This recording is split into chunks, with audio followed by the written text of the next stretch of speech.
Good morning and welcome to the fourth hour. It's really nice to have you along again. We have got some big news that is happening this morning.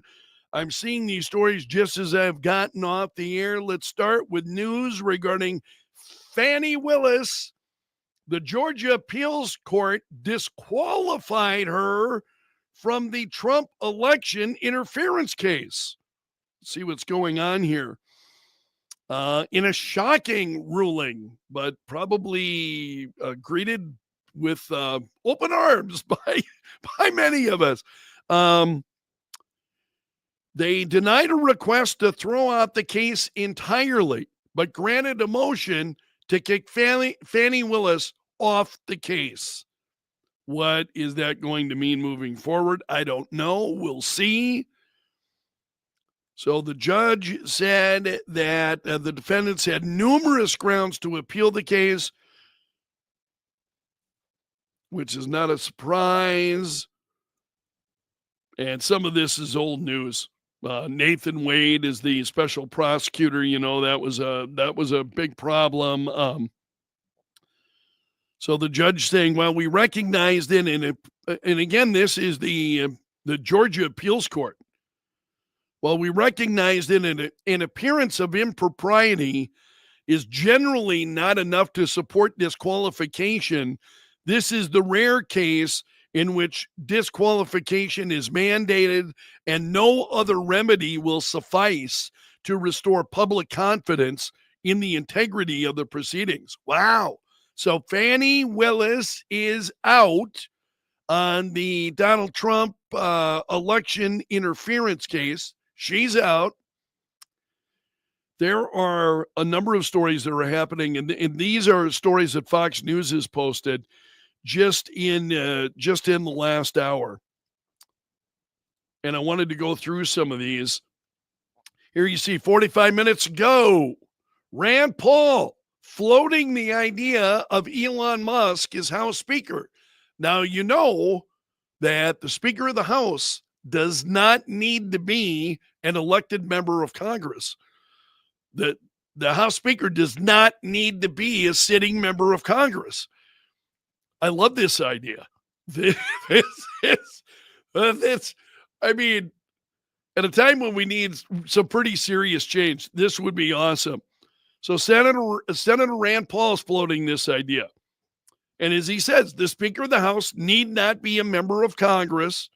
Nothing would disrupt the swamp more than electing Elon Musk. Think about it. Nothing's impossible. He said, not to mention the joy at seeing the collective establishment, a.k.a. Uniparty. I'm seeing that a lot. There are just a lot of references to the Uniparty. They would lose their ever-loving minds. Oh, Senator Paul, you're right on, baby. A Democrat political strategist balked at the idea. Well, of course, I think we're used to that. I think we're very, very used to that.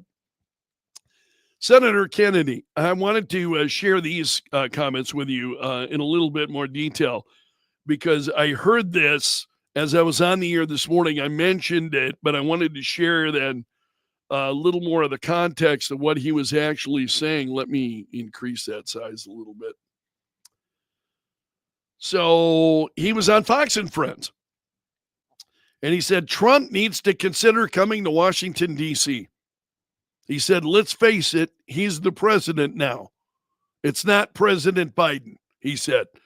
Kennedy said Trump should sit down with House Speaker Mike Johnson, as well as Senator John Thune, and come up with a new skinny CR. If the president wants to do something on the debt limit, we need to find out what it is and put it in the bill. And then the president's going to have to help Mike sell it in the House.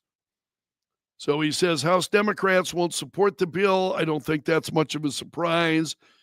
And Johnson's problem is that on the Republican side, he's got a bunch of free-range chickens. I laughed out loud when I heard that this morning. It's just... And so Kennedy says, I'm not criticizing them, but they wander off. And Mike can't catch all of them by himself. He's going to need the president's help. So now Trump this morning saying that Mike Johnson will remain the why did that? Oh, they must have posted a news story. Trump saying that Trump will easily remain speaker if he acts decisively and tough on this spending bill. I don't know that he's got it in him. I would like to believe that he does, right? You would like to believe that. He seems like, I mean, I like Mike Johnson. On one level, I like him. On another level, it's like, I'm not too impressed, with a lot of what I'm seeing. But I also, as Senator Kennedy said, and I shared the comment a moment ago, he's out there, he's got a bunch of free-range chickens, which is true. I mean, you look at the members of the Republicans, just the Republican caucus in the House of Representatives, and it's a pretty wide, group of people you're talking about. I mean, far right, some who are, I think, over on the left, and everything in between. That's a tough job. Honestly, it's not one I'd want. Anyway, let's get back to Trump's comments. He said, anybody that supports a bill that doesn't take care of the Democrat quicksand known as the debt ceiling should be primaried and disposed of as quickly as possible, he said.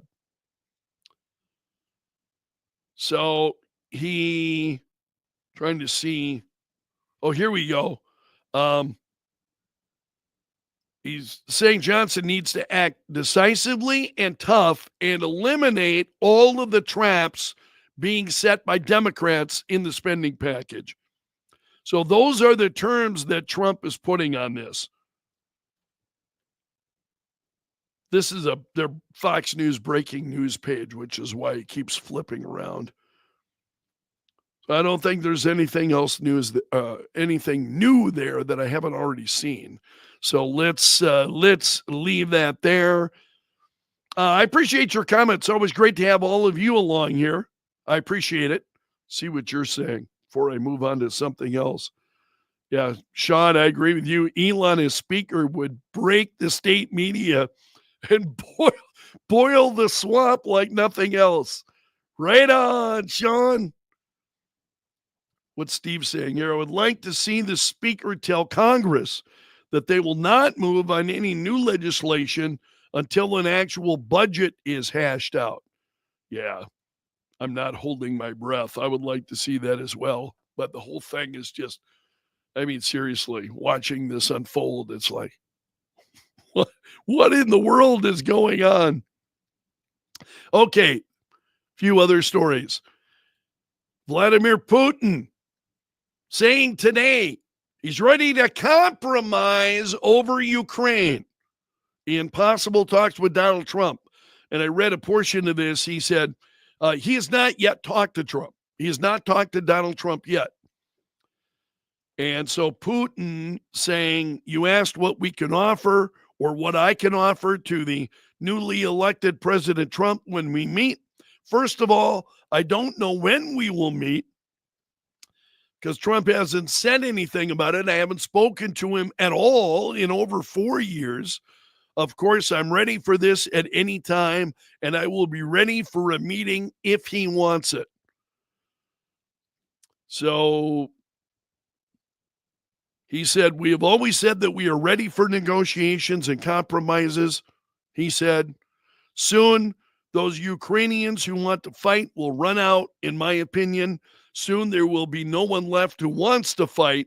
We are ready, but the other side needs to be ready for both negotiations and compromises. So now we have heard in the last week, I think, because we heard from Vladimir Zelensky also saying he was open to it, but they're not absolutely unwilling to backpedal on any of the ground that they have gained against Russia, but saying he's very much open to discussing it, just no moves backward. Isn't it amazing what we're hearing from both Zelensky and Putin when you have adults in the room who are in charge, right? With Donald Trump now coming in, not even president yet, it's not been sworn in yet. Just absolutely incredible to see what shifting has already taken place. That to me is just wild. And it really kind of shows, I think, the gravitas. If I can, the media used to love that word. That Trump brings. I mean, and Trump is serious. Donald Trump is serious. These other countries know it. And that's why they react in the way that they do. It's pretty incredible. Also, this is a piece from townhall.com that Joe Biden is, who wrote this piece? Let me see who. Katie Pavlich. She does some nice work there. I like her work. Katie Pavlich, you may have seen her on Fox News a number of times. Pavlich says that Joe Biden is bailing once again on the White House tradition of holding a news conference at the end of the year. The move is especially significant given Biden will not return to the Oval Office for a second term. So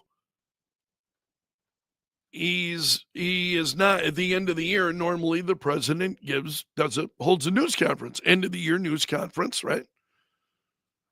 And she says that Joe Biden has not given a single press conference this year.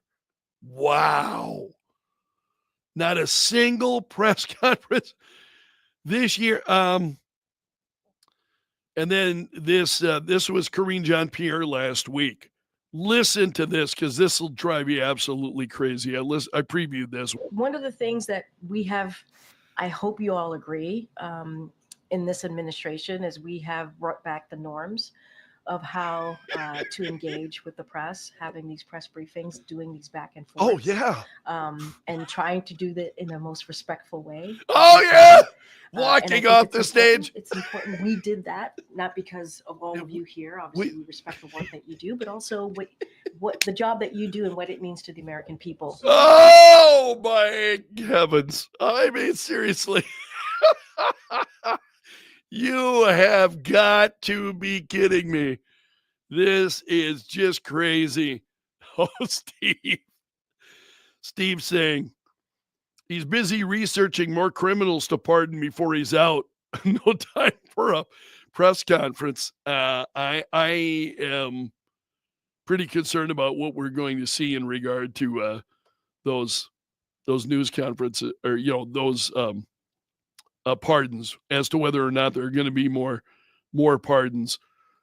So I appreciate that. I don't know. Steve's asking, how can Karine Jean-Pierre say that with a straight face? I have thought that all throughout her time as at the Ministry of Truth. How could she say it with a straight face? It's just, I have no idea. Okay, while Biden avoids the press, the administrative state hard at work implementing final elements of his far-left agenda. Yeah, Senator Tom Cotton. I have a lot of respect for Senator Cotton. And one of Joe Biden's last moves, his EPA and this story is trending this morning, his EPA just approved a plan for California to ban all gas cars. It's a sad example of how the Democratic Party has gone off the rails. Whatever your personal politics, today's Democratic Party should not be trusted with power. Great comment. I'm trying to see what else is going on. Yeah, Fannie Willis kicked off Donald Trump's case.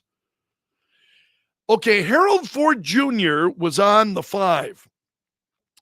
And this is a little bit lengthy. It's a minute and a half. I'm going to share a portion of this. Harold Ford Jr. is a Democrat. And one of the things that I like about Harold Ford Jr. is one of these Democrats was not lost his marbles, right? And I'll share this. He's talking about it in the way that Donald Trump handled himself in his news conference this week. Check this out. One of the strengths of President Trump was what he showed there in that press conference. To take whatever it was, 30 questions, 40 questions. I listened to a lot of it. I didn't see it. It was in a car, so I was listening on radio. I thought his best answer was one of the ones we played, where they ask him. I think it's really a metaphor for the way that he kind of conducts himself. When they ask him, "Are you thinking about preemptive strikes towards Iran?" And he said, "Well, that's a dumb question. If I am thinking about it, why would I tell you I'm thinking about preemptive strikes? And if I'm not thinking about it, why would I tell you?" I think the country got another taste of what it was like 8 years ago when he was president, for those, or 4 to 8 years ago.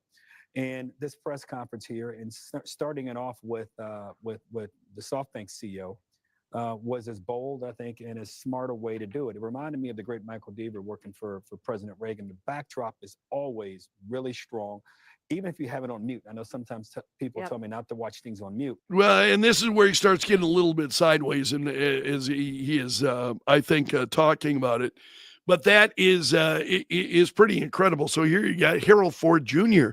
talking about Donald Trump and the strength and what he's doing, and saying, why would I answer that question? I mean, it's what I consider a preemptive strike against Iran. You know, why would I tell you that if I'm considering it? And if I'm not, why would I tell you that anyway? It just doesn't make any sense. Because when I heard that, I thought, my first thought was, who in the hell asked that question? I mean, seriously, that's like crazy town. What are they doing? The Washington media? What in the world is going on there? So those are the stories that I caught for you this morning after getting off the air. I don't think that that's all I've got for you. So I don't have anything else today. I'm going to leave it there. I'm going to ask you to please hit that like button if you would. And if you got friends, invite them to, join what we're doing in the fourth hour. Maybe that will be your New Year's resolution, is to bring one person. That's all I'm asking. If you can bring one person to the fourth hour who hasn't watched it, hasn't been part of it, and you think might enjoy it, share it with them. Believe me, I would really, really appreciate it. It's kind of slow going. Getting growth on social media, there are a lot of people that are out there. I mean, there are a lot of people on social media. So to get the vlog going, and as I mentioned to you, I've got some improvements that I want to have in the new year. I want to make it look smarter, sharper. Some of the things that I planned.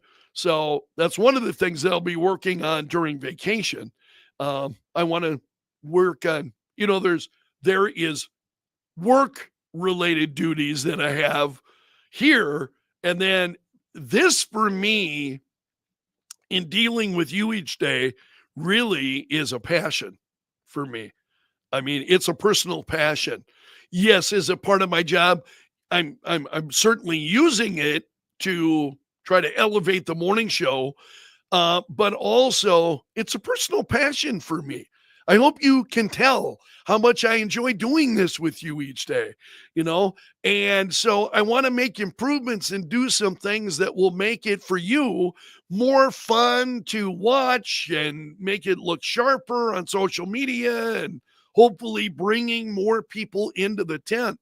But it's a process. I mean, unless you have just got this unbelievable amount of talent, a sense of humor or whatever it may be, I really don't bring any of that.